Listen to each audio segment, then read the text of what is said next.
سنیچر 28 فروری رمضان المبارک کے وسط میں امریکہ اور صہیونی حکومت کے ایک حملے میں امام خامنئی شہید ہو جاتے ہیں، ایسے عالم میں کہ وہ ان بعض بادشاہوں اور لیڈروں کے برخلاف جو فرار ہوتے ہوئے یا پھر ذلت کے ساتھ مارے گئے میدان میں ڈٹے ہوئے تھے اور اپنی ذمہ داری نبھا رہے تھے۔ وہ نہ کسی پناہ گاہ میں تھے اور نہ ہی میدان سے دور تھے، مغربی میڈیا کی اس تصویر کشی کے برخلاف کہ وہ پناہ گاہ میں چھپے ہوئے ہیں۔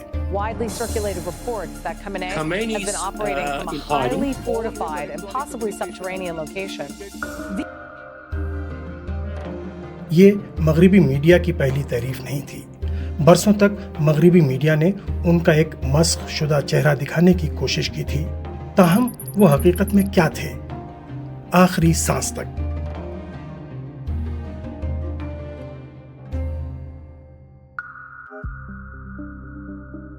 امام خامنئی ایک کثیر جہتی شخصیت کے مالک تھے۔ سیاست میں وہ ایک منجھے ہوئے سیاستداں تھے جنہوں نے اسلامی انقلاب کے معمار امام خمینی کی راہ کو جاری رکھا اور بیرونی دباؤ اور دھمکیوں کے مقابلے میں آزادی و خود مختاری کا ماڈل تیار کیا، ایسا ماڈل جو ملک کو غیر ملکی طاقتوں کے سامنے جھکنے سے بچانے اور ایران کی کشتی کو پے در پے آنے والے طوفانوں سے باہر نکالنے میں کامیاب رہا۔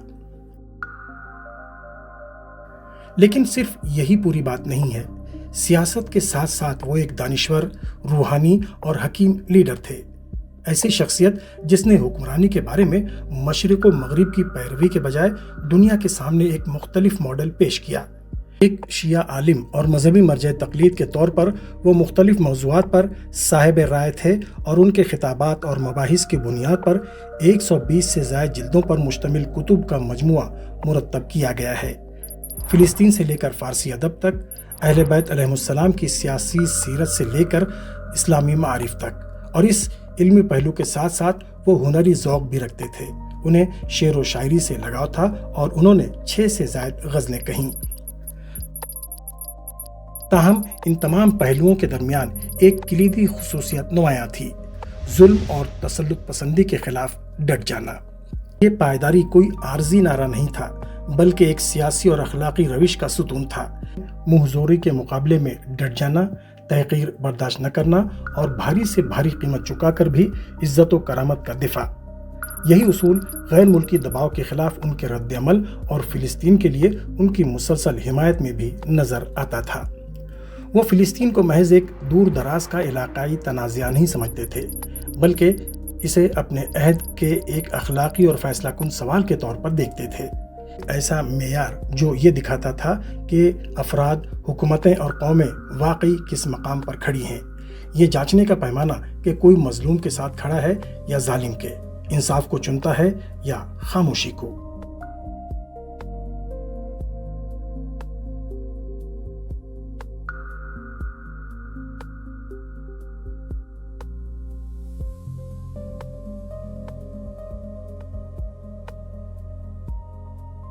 ما معتقدیم ظلم بزرگی در منطقه دارد انجام میگیرد به وسیله وجود رژیم صهیونیستی. این ظلم باید قطع بشود. هر کسی در این جهاد بزرگ، جهاد انسانی، جهاد اسلامی، جهاد وجدانی وارد بشود، ما طرفدار او هستیم، از او حمایت میکنیم، به او کمک میکنیم. اسی وجہ سے امام خامنئی کی جانب سے فلسطین کی حمایت صرف ایک سیاسی موقف نہیں تھا، بلکہ تاریخ کی درست سمت میں کھڑے ہونے کی ایک نشانی تھی۔ تاہم اس جذبے کو سمجھنے کے لیے نقطہ آغاز کی طرف لوٹنا ہوگا۔ سید علی حسینی خامنئی مرحوم حجت الاسلام والمسلمین الحاج سید جواد حسینی خامنئی کے فرزند، جو اپنے عہد کے علماء اور مجتہدین میں سے تھے، 19 اپریل سن 1939 کو مشہد مقدس میں پیدا ہوئے۔ وہ گھر کے دوسرے بیٹے تھے۔ سید جواد خامنئی کی زندگی بہت سے روحانی پیشواؤں اور دینی علوم کے مدرسین کی طرح بہت سادہ گزرتی تھی، اور اس سادگی نے شروع ہی سے انہیں سختیوں سے آشنا کر دیا اور ان کے اندر ایک محنتی اور مزاحمتی جذبہ پیدا کیا۔ بچپن سے اور پرائمری اسکول ختم ہونے کے بعد وہ دینی طلباء کی دنیا یعنی حوزہ علمیہ میں داخل ہوئے۔ ایک ایسا راستہ جس میں شروع ہی سے نظم و ضبط، مطالعہ اور فکری ڈسپلن ہوتا ہے۔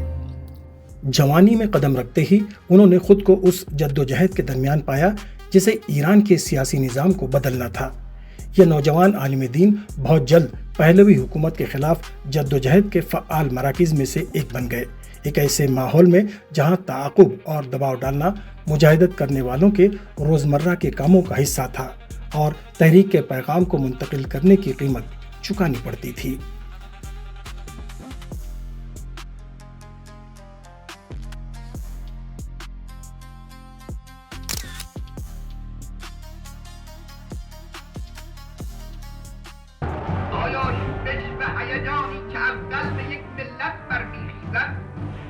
یک تفکر الهی و توحیدی اداره می شود ممکن است خاموش بشود ابدا، به دلیل اون که انبیاء خدا هرگز عقب ننشستند و یاران انبیاء به مبارزه و ستیزه خود علیه تواغیت تا نفس آخر ادامه دادند. این ملت هم تا نفس آخر ادامه خواهد داد.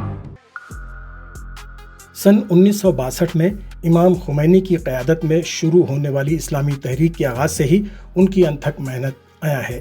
وہ ان پہلے لوگوں میں سے تھے جو میدان میں اترے اور 15 سالہ جد و جہد کے دوران ان کی سرگرمیاں 6 بار گرفتاری پر منتج ہوئیں۔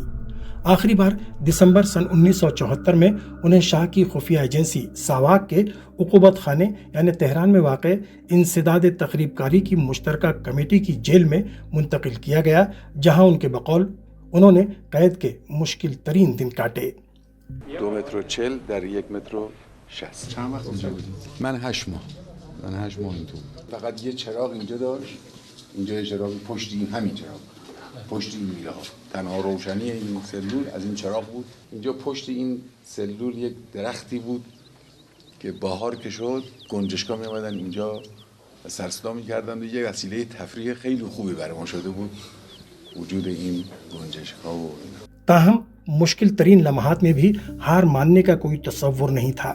ان کا حوصلہ توڑنے کے لیے جیل میں ان کی داڑھی مونڈ دی گئی، لیکن ان کا رد عمل تحقیر کے ماحول کو توڑنے والا تھا۔ ایک مسکراہٹ اور ایک جملہ۔ الحمدللہ کافی عرصہ ہو گیا تھا کہ اپنی ٹھڈی نہیں دیکھی تھی، وہ بھی دیکھ لی۔ جیل کے بعد جلا وطنی شروع ہوئی۔ گھر سے دور گزرنے والے سال، لیکن جد و جہد سے دور نہیں۔ وہ جلا وطنی میں بھی ایک بنیادی مسئلے سے غافل نہیں ہوئے۔ اتحاد بین المسلمین کے ذریعے سامراج اور استکبار کا مقابلہ۔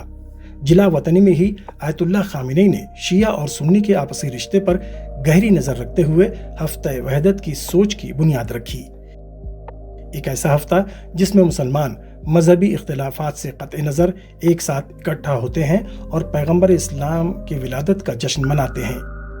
یہ اقدام صرف کیلنڈر میں درج ایک مناسبت نہیں تھی، بلکہ عالم اسلام کے لیے ایک واضح پیغام تھا۔ امت مسلمہ کی طاقت و عزت کا راستہ ہمدلی و اخوت کی راہ سے گزرتا ہے۔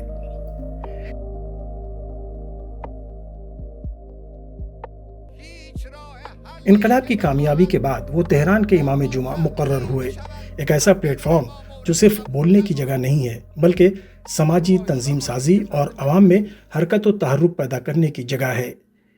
انہی برسوں سے واضح تھا کہ وہ ایک کرشمائی لیڈر ہیں اور لوگوں کو متحرک کرنے کی ان کی صلاحیت نے اس بار منبر سے دلوں پر اثر اندازی کا ایک نیا مرحلہ رقم کیا۔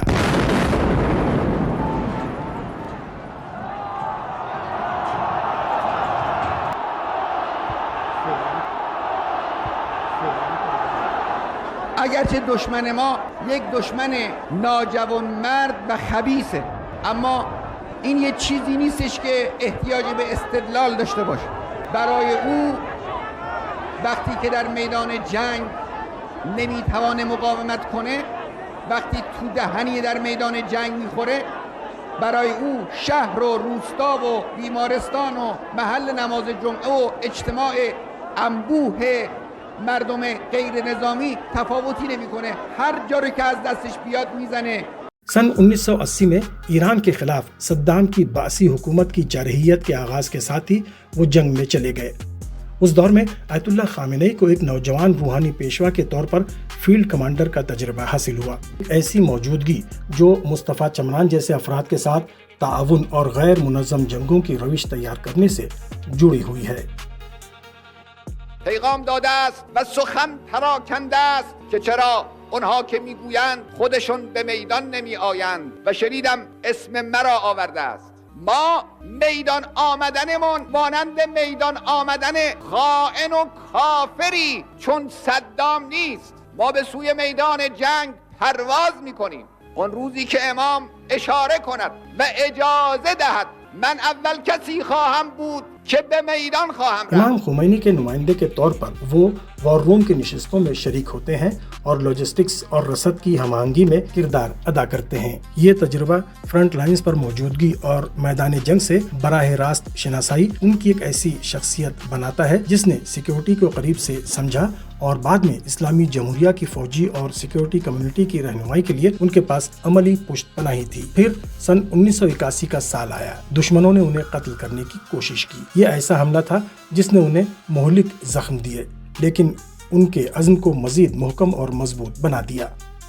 آقای محترم که حالا با زحمت تشریف آوردن و من خیلی خوشحال شدم از اینکه آقای خامنه‌ای سلام الله آمدند و حاضرن.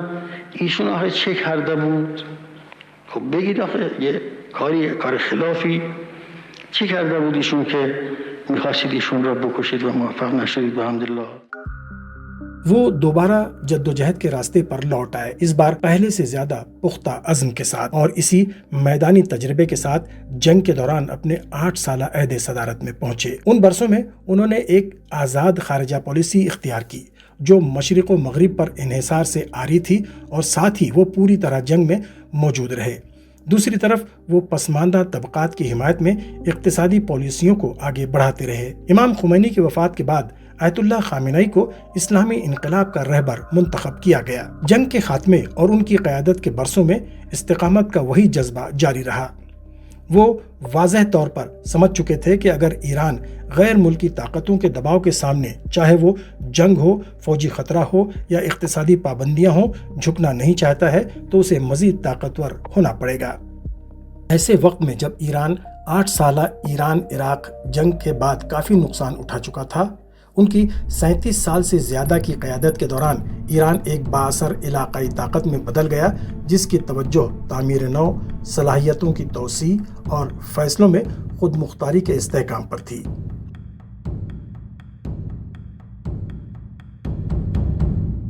ذات استکباری آمریکا به جز تسلیم چیز دیگه ای را قبول نمیکنه.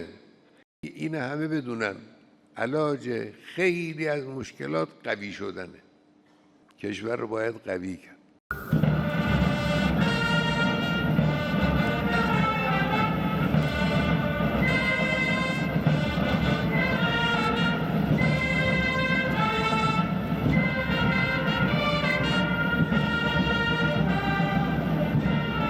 خطروں سے بھرے ایک خطے میں جہاں امریکہ نے پراکسی جنگوں کی آگ بھڑکائی، امام خامنہئی نے کئی سطح والے ایک سیکیورٹی سسٹم کی بنیاد رکھی، ڈیٹرنس کو مضبوط کرنے کے لیے اور خطروں کو کم کرنے کے لیے ایک ڈھانچہ، اور ساتھ ہی پورے خطے میں مظلوم قوموں کے لیے اسلامی جمہوریہ کی حمایت کی ایک بنیاد۔ اور اس کا نتیجہ ایسی دفاعی اور میزائل صلاحیتوں کا پروان چڑھنا تھا جو مقامی صلاحیتوں پر استوار ہیں۔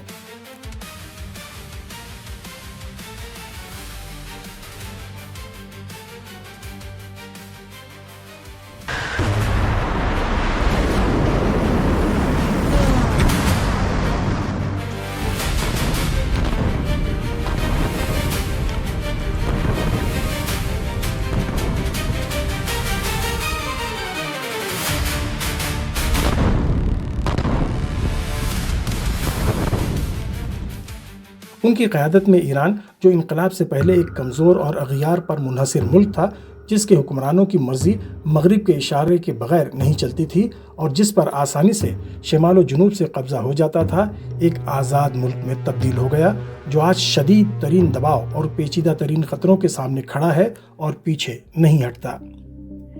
اسی دوران انہوں نے معیشت میں جنگ کے بعد زخمی ایران کو آزادانہ ترقی کے ماڈل کے ساتھ نہ مشرق کے سائے میں اور نہ مغرب کے مدار پر صنعت کاری کی طرف مائل کیا، تاکہ سخت ترین پابندیوں کے باوجود اپنی بنیادی ضروریات پوری کر سکے اور سیاست میں امام خمینی کی راہ کو جاری رکھتے ہوئے دینی جمہوریت کو مستحکم کیا۔ وہ پودا جو عوام کے ووٹ سے لگایا گیا تھا، اسی عوامی ارادے پر بھروسہ کرتے ہوئے ایک تناور درخت بن گیا، ایک ایسا ماڈل جس کا ستون عوام ہے، نہ کہ کوئی فرد، اور اسی لیے ان کے بعد بھی یہ قائم و دائم رہے گا۔ امام خامنئی کی استقامت کی جڑ صرف طاقت کے لحاظ سے نہیں ہے۔ جنگل کے قانون کے فلسفے کے برخلاف جو کہتا ہے کہ کمزور کو جھکنا چاہیے ورنہ وہ مٹ جائے گا، وہ اس کی بنیاد ایمان پر رکھتے ہیں، خدا پر ایمان اور الہی وعدے پر یقین۔ یہ یقین کہ اگر کوئی معاشرہ حق پر ڈٹ جائے اور اس کی قیمت ادا کرنے کو تسلیم کر لے تو فتح محض ایک امکان نہیں ہے بلکہ ایک یقینی وعدہ ہے۔ یہی وہ سوچ ہے جو سیاست، روحانیت اور مزاحمت کے درمیان تعلق کی وضاحت کرتی ہے۔ اور آخر کار 28 فروری سن 2026 کی صبح عمر بھر کی استقامت کے بعد وہ شہادت کے ذریعے جاویداں ہو گئے اور ایک اور عاشورہ رقم ہو گئی۔ حق کے لیے کھڑے ہونا اور ذلت کو تسلیم نہ کرنا وہ اصول تھے جن پر انہوں نے کبھی سمجھوتا نہیں کیا، اور فلسطین کی حمایت بھی ظلم سے انسانوں کی آزادی کی ایک مثال کے طور پر اسی سلسلے میں تھی۔ اگرچہ ان کا جسم امت کے درمیان سے چلا گیا، لیکن ان کا نام ایک مقتدر لیڈر کے طور پر جو دلوں پر حکومت کرتا ہے، ایک ایسا لیڈر جو کبھی منہ زوری کے سامنے نہیں جھکا اور جس نے ایران کو عظمت و وقار تک پہنچایا، تاریخ میں ہمیشہ باقی رہے گا۔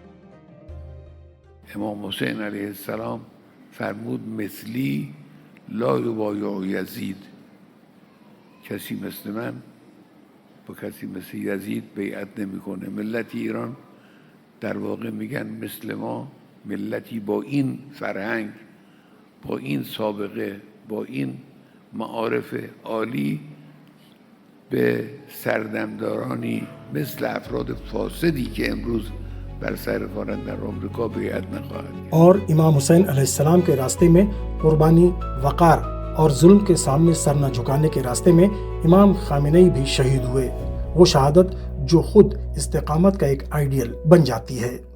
ان کی استقامت نے اسلامی انقلاب کے اس پودے کو جو امام خمینی کے ہاتھوں لگایا گیا تھا ثمر بخش بنایا اور ایران کے لیے آزادی و خود مختاری کے معنی واضح کیے اور دکھا دیا کہ امام حسین کی قوم کبھی بھی فلسطین کے عوام کو تنہا نہیں چھوڑے گی۔ شہادت اختتام نہیں ہے، آغاز ہے، ایک ایسے ستارے کی پیدائش ہے جس کا نور زمان و مکان کی سرحدوں کو پار کر جاتا ہے۔ اب وہ نور امت مسلمہ اور دنیا کے حریت پسندوں کے درمیان چمکنے لگا ہے، تحقیر کے خلاف مزاحمت کے لیے اور منہ زوری کے خلاف ڈٹ جانے کے لیے۔